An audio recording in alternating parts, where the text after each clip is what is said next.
of attack, and in that the three pillars of our determination on all these attacks were confidentiality, integrity, and availability. And based on that, we have found out that you can observe the left hand side of it. So spoofing, the denial of service, and the other methods and modifications and all, these are some of the attacks that we need to keep in mind whenever we are about to design an algorithm or encryption. Okay. Along with that, in first base class, we discussed about the basic terminology of cryptography. In that, we have found out what is plain text, what is hypertext, what is encryption algorithm, what is key in general. So today, we are going to start off with the second segment of our first module. And that was called as services, security services and mechanisms. Now this is primarily a module which is very brief, but ideally it indicates that some of the standards like the ITMP, remember I told you about some of the standard governing body who decides on the different security aspects which needs to be maintained throughout. So they have given some security services and mechanisms which falls under the category of keeping those previous confidentiality, integrity and availability of the data to be intact. So the discussion on this goes with something like this. The ITOT provides some security, to read it over there, it says security services and mechanisms to implement those services intended for the countering the security attacks. The attacks we have defined in the last class itself. So these are some of the methods of how we are going to do that. How we are going to do that.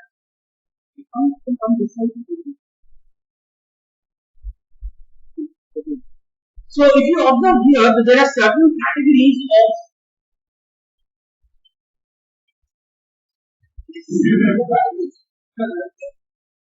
so there are certain 5 primary broad categories or subcategories of mechanism or services that we can consider.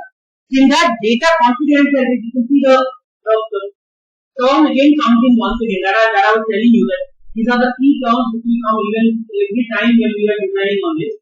So that's first. Second part is integrity. Again, data integrity. So these are the service needs to be provided by some mechanism. So the mechanism will come after this. Then we have authentication. Okay, somewhere down the line the authentication needs to be made. Because based on this authentication again, the confidentiality and the integrity will be available from you. Then we have the proof of origin. You can see the non-retribution and the access of control. So let's see how the mechanism will help these services. Okay. So first things first, what are the definitions of all these segments that some modules will be listening to? The first thing is the data confidentiality. We already have discussed, so we will just briefly go through it. It means to protect the data from disclosure attack. We have discussed this in the previous class also. Here also, we are defining it that the ITSB, the standard also have defined some definitions for data confidentiality. Now, how we are going to keep that confidentiality in terms of that we know that the security attacks will happen, the switching will happen, the traffic analysis, modifications will happen, or the in general passive or active attacks will happen. That's what the discussion of this part is. So, data confidentiality is same. Even the integrity, if you observe, that means to protect the data from modification or insertion or any changes. That also we have discussed.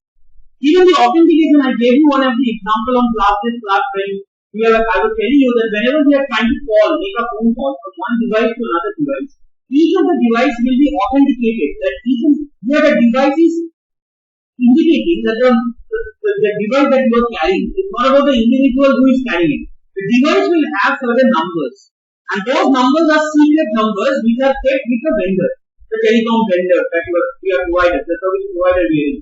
Those numbers are, in a way, you can say that those are the encryption keys which is there for each individual users.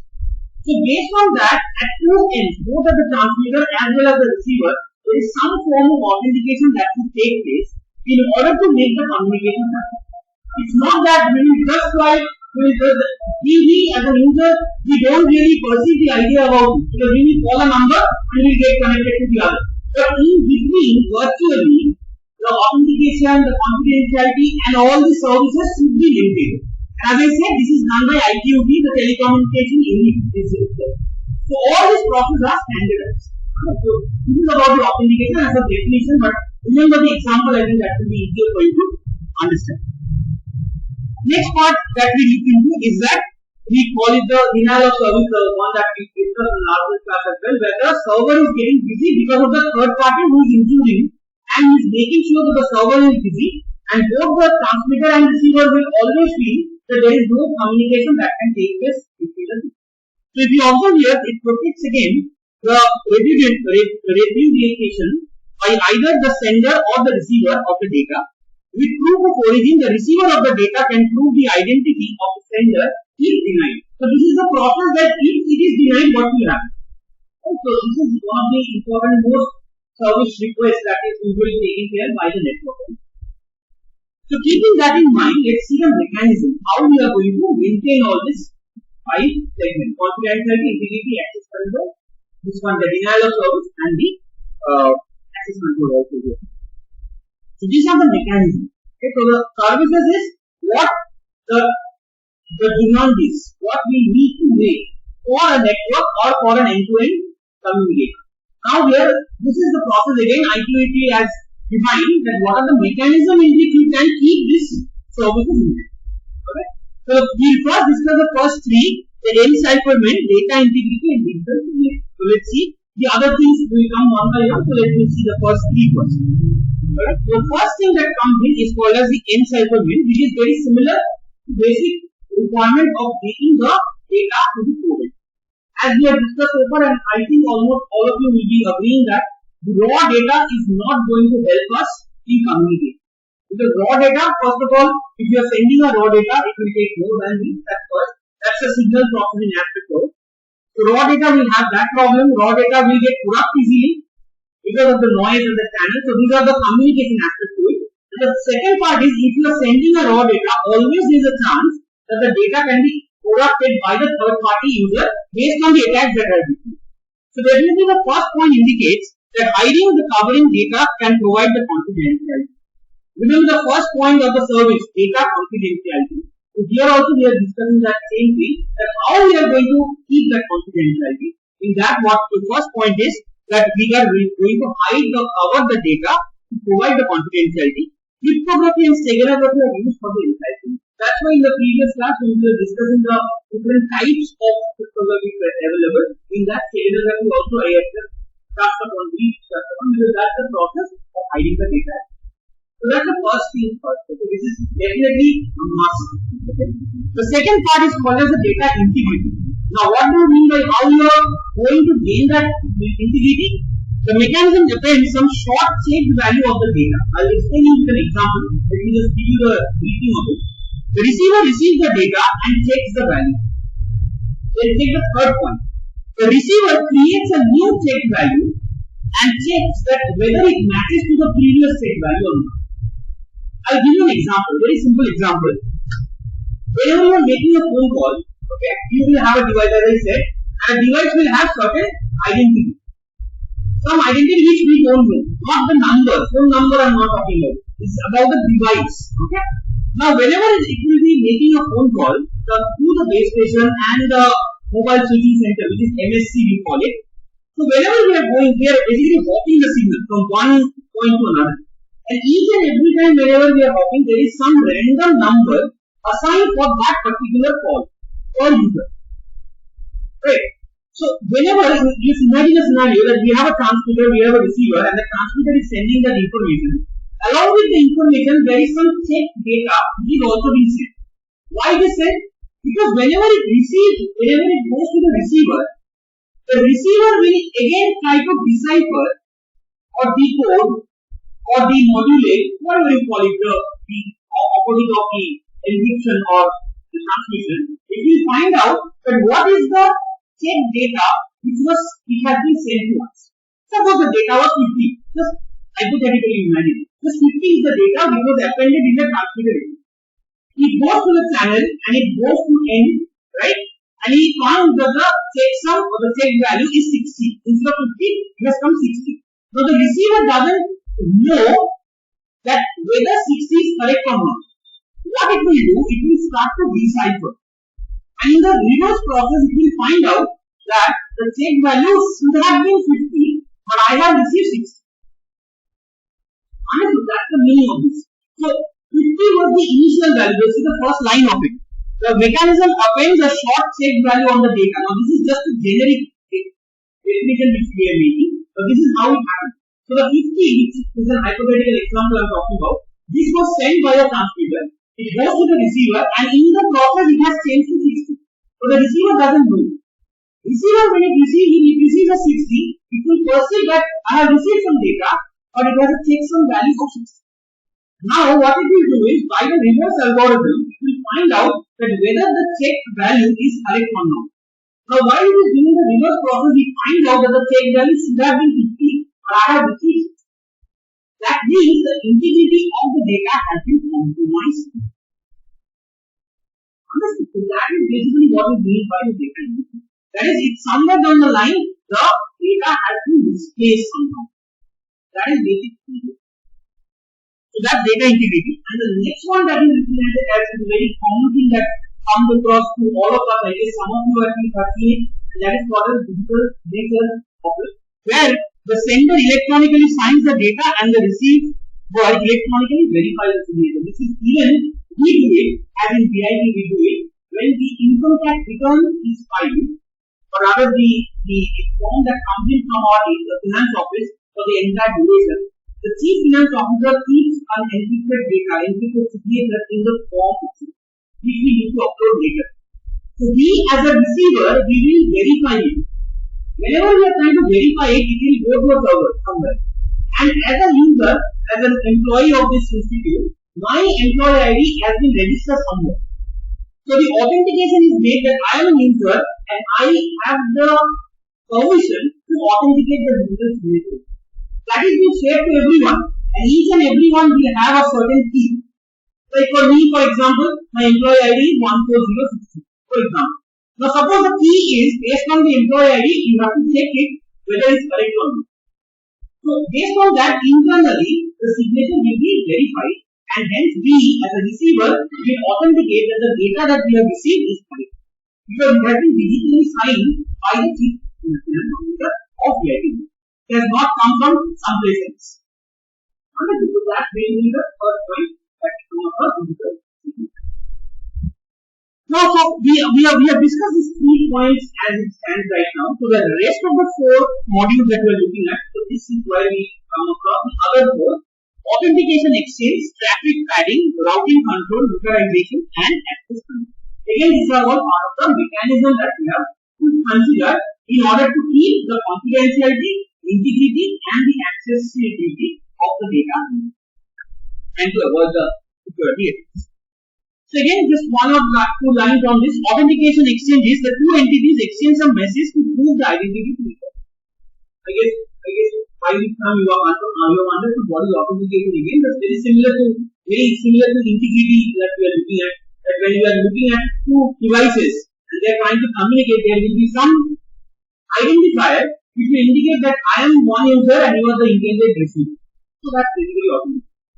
Second is traffic padding. This is very interesting. In fact, it happens with most of the communication medium in general. That is where it insert during the communication some bogus data is pushed into the network. Why? Because even if the intruder comes in and it will try to detect the data, it will find some duplicated data in this field. And that will, in a way, confuse the unintended user to keep a track of the data, whatever the traffic flow is happening in it. So that's basically coming under traffic padding. Many methods are there. Zero padding is there. There is cyclic prediction is there. Many other processes are there based on the communication. Let's not go to that. But that's the process. The third point here is routing control.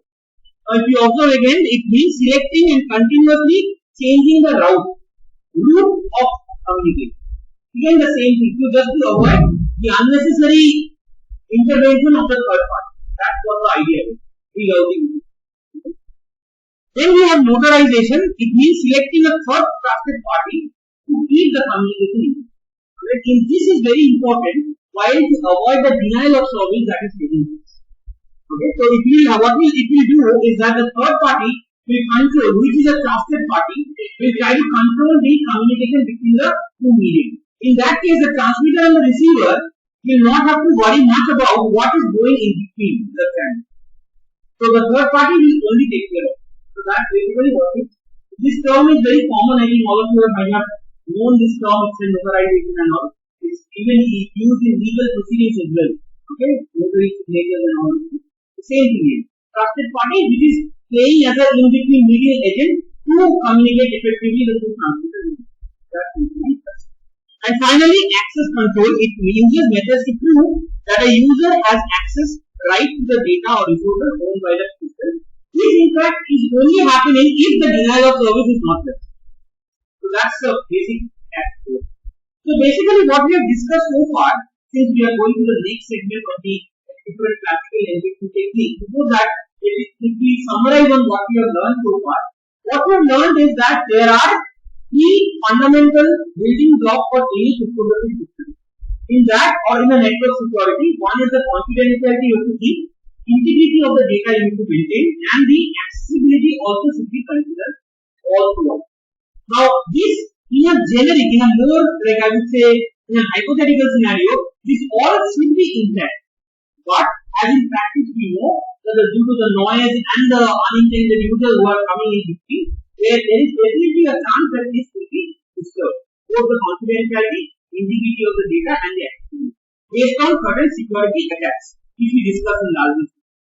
Then, today's class, whatever we have discussed so far is that there are certain techniques in general we are going to use, which we call as a service mechanism, through which we will try to maintain as much as possible all these aspects.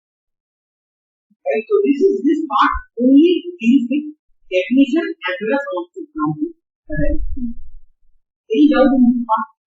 So we go to the more interesting part of the any doubt. But I don't think there might not be much.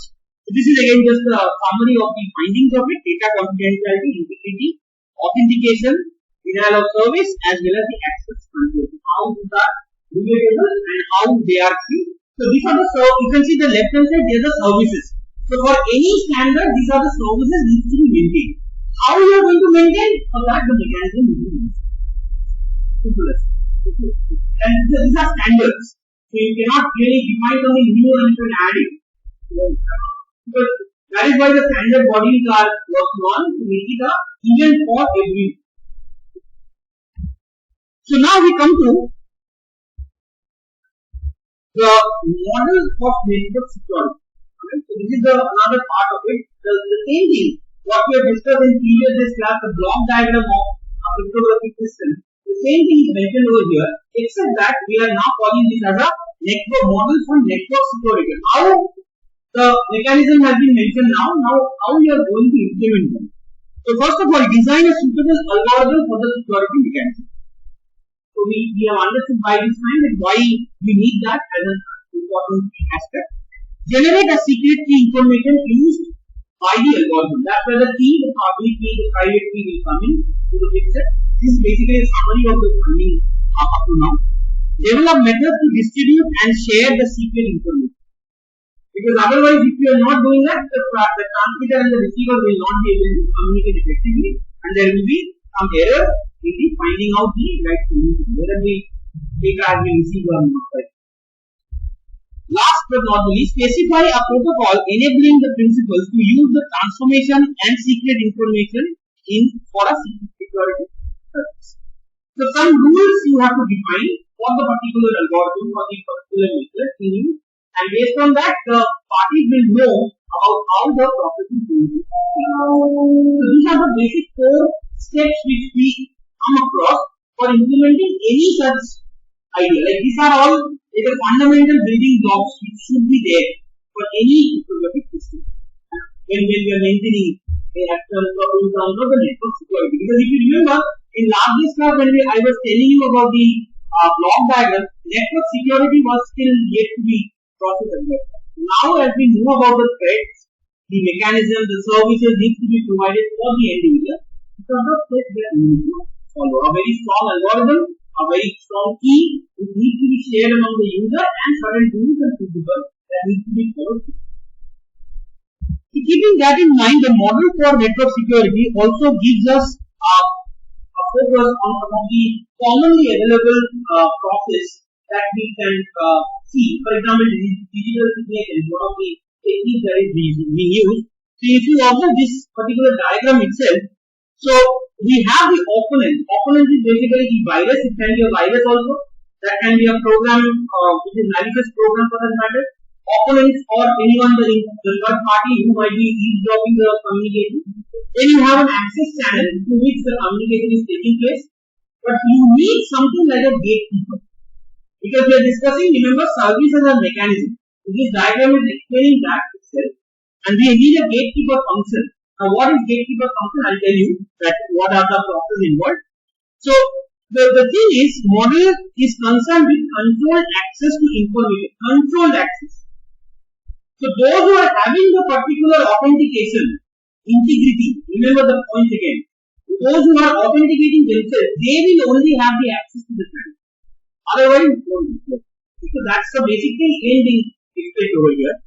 Here, appropriate controls are needed on the access to and within the system to provide the suitable security. Already I have explained this point, that why we require the security and this is how or to whom to give the security. So, the security mechanism needed to cope with unwanted access fall into two categories. What are the two categories? Let me see that. The first category might be termed as a gatekeeper function. Now, how we are keeping this, like in general, when we are using it in the system, how we are keeping this? The first is a gatekeeper function, which includes the password-based login. For most of the websites and for most of our accessibility, we will find that, because remember, this is an access channel we are talking about. So, who will access? The point is, who will access? The person who will access, that will have a specific login and a password, based on which the first step of protection can be taken. So that is being explained over here. So password-based login procedure that are designed to deny access to all but authorized users. Only the authorized user will be used. Remember again, going back to our discussion, this is kept in keeping in mind that the confidentiality, the integrity and the accessibility should be maintained here. So the gatekeeper function is one of such functions, which is basically in this case is indicating to be a password-based login approach, in which we are actually keeping a first kind of a holding option in order to avoid the unnecessary problems coming in as from the opponents. Now, as you can see, opponents can be a virus, as you can see over there. The digital system will always have the computers and normally will have the encryption on it. So basically, the antivirus that you are trying to include, that basically is some kind of a gatekeeper function that we are trying to install to avoid this unnecessary input. So that's one thing. Second part is on either as an unwanted, once either an unwanted user or unwanted software gains in access, the second line of defense consists of varieties of internal control that monitor the activity and analyze the stored information. Okay, you will find that one of the commonest of this example will be the login device. Whenever you are logging from two different devices for your email ID, for your email, or for anyone else, you will get a security question whether you have logged in correctly. You have to verify from your end, right? So that's basically two-way protection that you are trying to do. So these are very commonly observed security mechanisms which we come across. So these are as per the network security model. Okay, these are some of the conventions which are followed to avoid the unnecessary incidents. So this is the second line of defense that we are talking about. So services, mechanism, and the model which we are talking about. Model is basically a kind of a depiction of the methods involved. That's basically what we are talking about. So I think this concludes the first two parts of the sub-module of module 1, where we have introduced the cryptography and the necessary security and the services and the mechanism that needs to be built.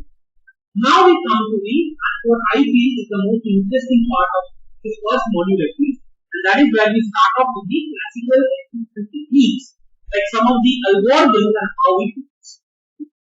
So the first things first is by now we are all aware of encryption process and why the requirements and everything. So the first of it is called as a symmetric encryption. Alright, symmetric encryption, I think all of we have discussed in the previous class also.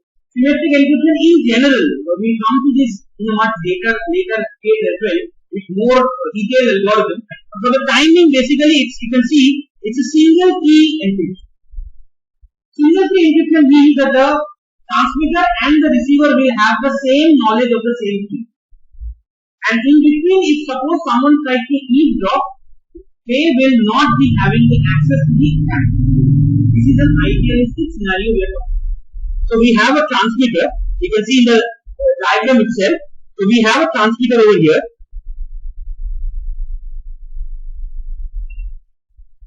We have a transmitter over here, and we have a plain text which is coming in. Okay. Now with this key, that you can see secret key, alright, shared by the sender and recipient. So both the transmitter and the receiver knows about the key altogether. That is why it is called as symmetric key encryption in a way. Although this is not exactly the topic, we come to that third module when we discuss about much more detail about these topics in the world. But basically this is what is happening. This key that you are looking at over here, if I call this key, this and the receiver are all the same. And this is keeping in mind an idealistic scenario where during this transmission, there is, even if there is some intrusion in between, the intruder will not know about it. So this is the primary assumption that we are making. All classical encryption techniques uses a private key. Don't consider this word to get too much of confusion. Private key, if you remember in the very first class, I told you public key and private key, but this is not related to that. Here it means that both the transmitter and the receiver will have a single key which is private to both of them. Now, if that gets compromised by somebody, definitely there is an issue with the privacy, confidentiality, integrity, and the security. This was only type prior to invention of public key. So this is where the fourth module comes in. I told you the asymmetric encryption process. So after 1970, remember the timeline that I showed in history, 1976, GH algorithm. Okay, remember the first of the modification of the algorithm. That's the AES, the asymmetric key encryption for that matter. So post that, this became a little optional. Before that, it was kept as a common process. So for the time being, whatever we are going to discuss, mostly they are dealt with the process of symmetric encryption, where we are assuming that in between the channel there is no such intruder who has access to the. Now, clear with this? What is the assumption we are making? In between the two transmitter and the receiver, even if the intruder comes in, the intruder doesn't know about the key. That's what we are assuming. For all the classical encryption techniques, that's what the idea is. The more we go further deep into our discussion, we will find out that that's a very easy assumption that we are making. In general, it won't happen. So, keeping that in mind, symmetric encryption, again, this I think we have discussed on last class as well, but if anyone was absent, you can just keep a note of this question, because those will be useful at some point or the other. So, mathematically, we usually consider the requirement for a secure use. Okay, we will need a strong encryption algorithm. Okay, and the strong encryption algorithm will definitely indicate that it will require a very strong key. Alright, so that in fact is given by the equation that y equals to e of k given by x, where x is indicating to be the plain text and k is the key, and in the same way d is the decryption algorithm with with y as the ciphertext and k is the key. The decipher is the decryption is just the opposite action to that of what we have done. You will soon find out with the algorithm. That's how it is. Now, usually they are categorized under this. Again, keeping in mind, please keep in assumption this is all about the symmetric key process that we are discussing also.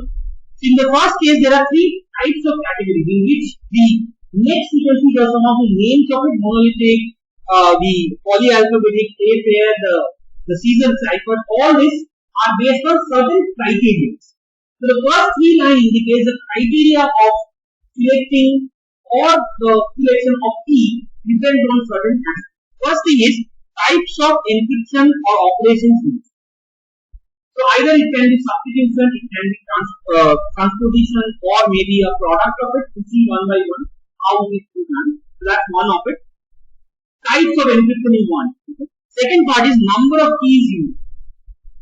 Number of keys used, you will find that whether it's two keys, it's a single key, sometimes there is a block key, sometimes there is something called as hashing that will be introduced sometime later. So all these are some categories.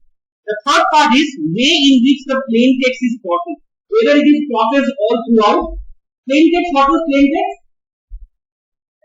The message, the raw data, the information we are talking about. So sometimes the data, whole data will be considered throughout, or sometimes there will be a block of data which will be processed and will be fed to the system. So different aspects, different approaches will be prevalent to all these techniques. So you can just go through one of few of them, substitution and transposition. The first point we are discussing over here, and under substitution, some of the common and the known cipher techniques are Caesar cipher, monolithic, polyalphabetic, plate pair, and ring cipher. There will be a few more also, which is not added over here. We will see that as we know. And transposition technique, we have rotor and trigonometry. Again, this will be touched upon. The last two will be touched upon because that's not required as much in our discussion. But as I thought of discussing everything, so I will just touch upon this two.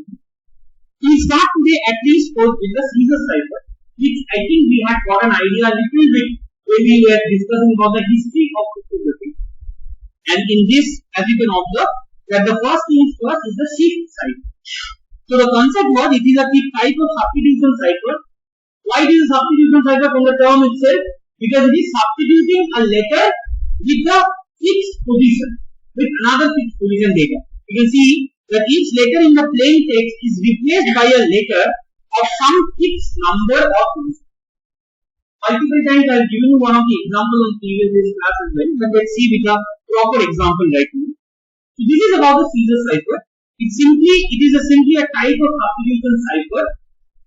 In each letter is given text replaced by some fixed number of position down the alphabet.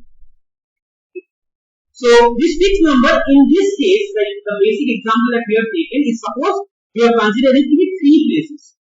So A is replaced by, you can see there in the diagram itself, if you observe here, A has been replaced by D. So there are 3 places that we are substituting, replacing the A by S. So if you observe, this is a plain text. Okay, this is a plain text. For each letter, M has been converted to T, E has been converted to H, and T according to W. So accordingly, it goes on. Very simple method to use, and that is why it was used popularly for a very long period of time. Okay. Keeping this in mind, let us try to find out a mathematical generic explanation of the Caesar ciphering or the algorithm associated with it. If you observe, one thing I should let you know, this table that you are looking at, that A to Z, so each and every letter, this has been assigned by the individual the numeric value of the letter where it occurs. For example, A is the first letter, so it has been given as 0. In the 26th letter of A to Z, A starts from 0. So these two don't change. Always keep in mind that A starts with 0 and Z ends at 20. Because this is a standard way of representing data or the representation of the tabular column. This same representation will be used multiple times. So don't change the orientation because the meaning will be different in all the cases. So this is about the case. Now what happens in Caesar cipher, or in fact for most of the cryptography techniques, that there is something called as round trip or roundabout or wraparound. For example, if you consider Z, what will be the next letter? Will it be A? If you consider 3 letters of substitution, will Z be A? C. Because Z goes wrap around to A once again. That is, in fact, we will come to that, how we can do it mathematically. That is where the modulo arithmetic will come.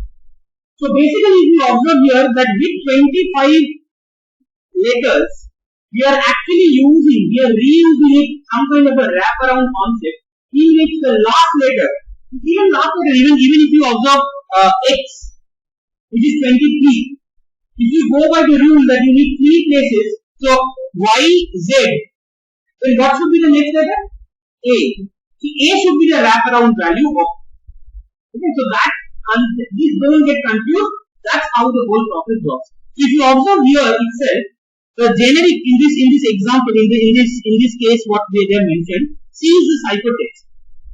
Now we are explaining it. E is the encryption algorithm. Remember the way I told you the representation happens. E comma plain text. The generic expression was E equal to K comma X. I told you to write it down because we will be using it multiple times. So if you observe K over here is indicating here as 3. That means for our ciphertext, for our Caesar ciphertext, we are keeping the condition that 3 letters will be taken care of postfix, and that letter will be considered as our new name. And P is basically the plain text is indicating. So in general, when we are looking at it in terms of the operation mathematically, because remember this all needs to be implemented in digital systems. Explanation is fine, but when you are doing it in digital systems, we need to implement it. For that you require something called as modular operator mod.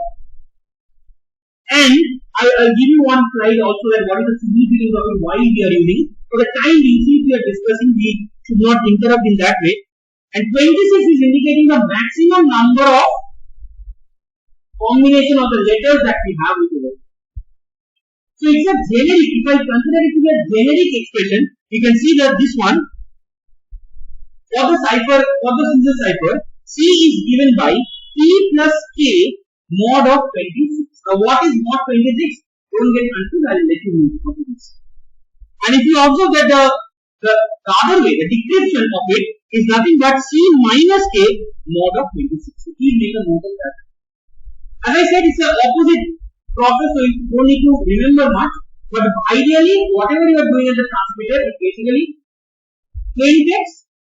You add up 3 or 4 or 5 or whatever the number of keys you want, mod of 26 as the final output. Let's see about this. Why is the key reason why we are considering the modular arithmetic? Then we will come back to the example one. Because you might have a doubt that why you are suddenly considering this. So if you observe the first thing, the modular, first of all, that's a common thing that I said, like for any digital system, when you are trying to implement an algorithm, you will require a process in which you can see the last line that I mentioned. Before going to anything, the last line that I mentioned, cryptography is implemented digitally. So values can be of arbitrary size. Why values will not have an arbitrary value? Because the memory size is one of the factors we need to consider. The processing speed we need to take into consideration. So we cannot have that. Modular arithmetic, what it does is, it restricts the number of the combination that is possible. See the first line itself. Modular arithmetic is a kind of integer arithmetic that reduces all numbers to one of the fixed set 0 to n minus 1, where n is some integer. That means that in general, this wraparound condition that I told you, that given the set of 26 letters, we are wrapping around the process.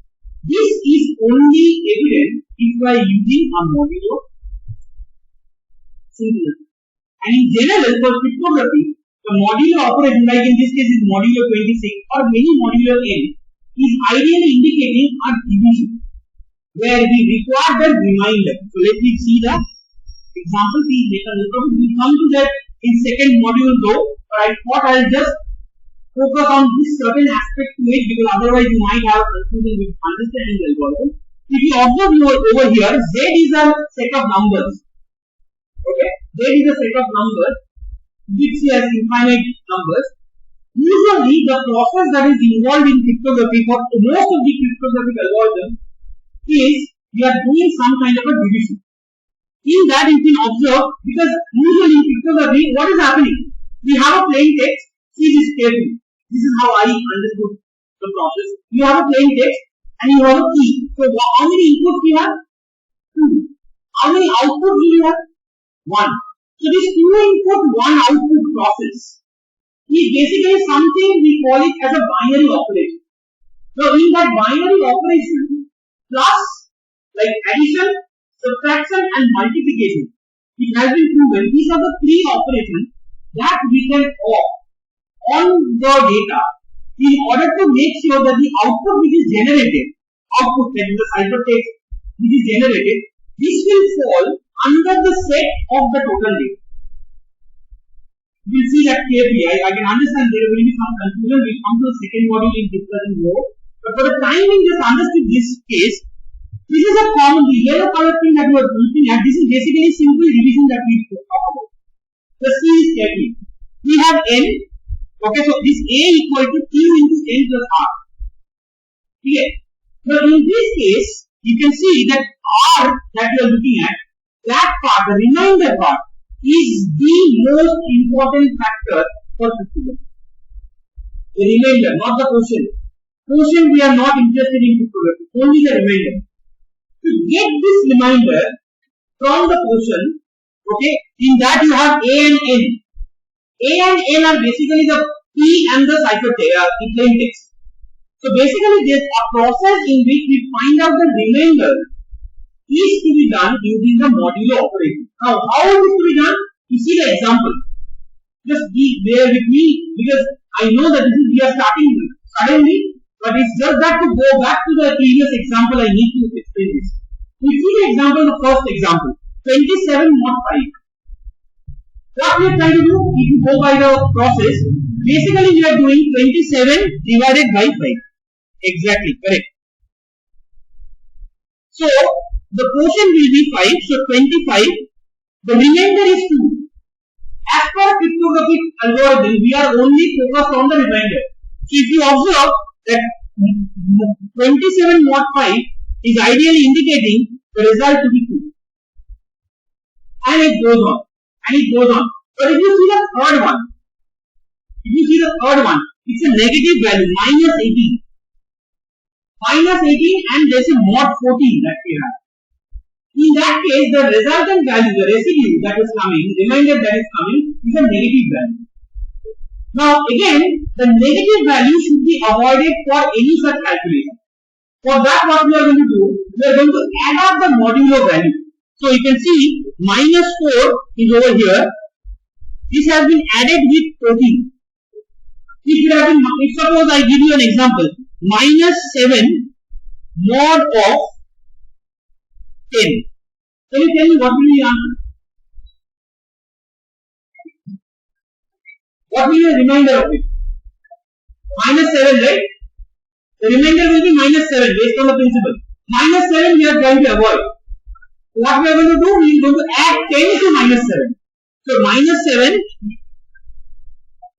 7 plus 10 which becomes 3. So the answer to this minus 7 mod 10 will be 3. Understood? This is a process involved. This is a maths involved with it. Now if you go back to the Caesar cycle where we actually have started, if you go back to the example, we finish off this example, please bear with me 5 minutes. So the table is there. Okay. Now the message that we have is hello. HELLO, the right hand side if you observe. So this is the message we have. And in the algorithm we are specifying that the key is 15. What does this mean 15? 15 shifting will happen. So A, if it is there, 15 shifting happens and wherever it is, that letter will be substituted in terms of A. So if you go back by this, you can see here clearly, first what they have done, the plain text we are looking at over here is hello. For H we are having 7. For E we are having 4. So we are just trying to keep the numbers intact as per the table itself. We have not used any of the algorithm as of now. But now if you go back to the previous slide, if you have written it down, the basic equation for Caesar cycle, what was that?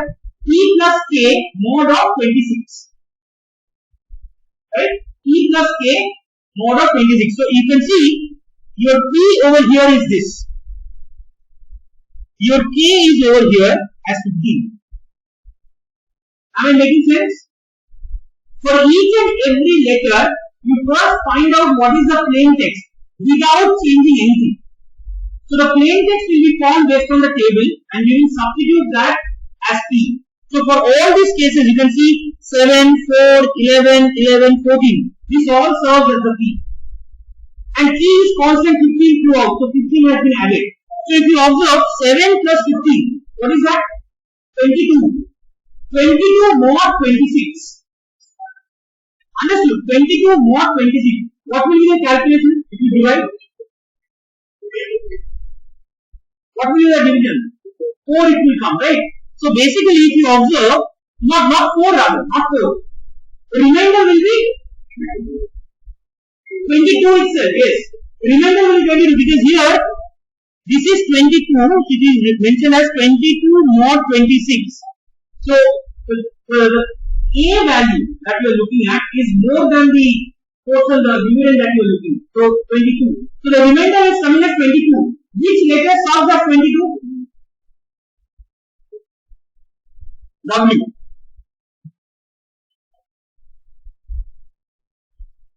Right.